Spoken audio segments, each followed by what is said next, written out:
যে ব্যক্তি রমজান মাসে দাঁড়িয়ে ঈমানের সাথে ইখলাসের সাথে আল্লাহর কাছ থেকে সওয়াব পাওয়ার আশায় তারাবির নামাজ পড়বে, গফিরা লাহু মা তাকাদ্দামা মিন যামবি, আল্লাহ রাব্বুল আলামিন তার পূর্বের সমস্ত গুনাহগুলো মাফ করে দিবেন।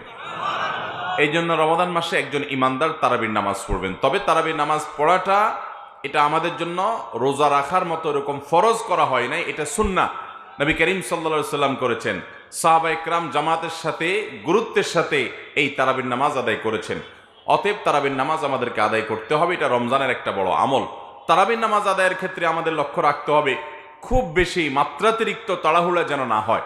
তাড়াহুড়া যদি হয়, হাফেজ সাহেবের তেলাওয়াত যদি আমরা না বুঝি, কোনো কিছু অতিরিক্ত যদি হুলস্থুল করা হয়, তাহলে সেক্ষেত্রে সেই তারাবি কখনো আল্লাহর কাছে আমাদেরকে নৈকট্যপ্রাপ্ত বান্দাদের কাতারে শামিল করবে না। এটা আমাদেরকে উপযুক্ত সওয়াবের উপযুক্ত করবে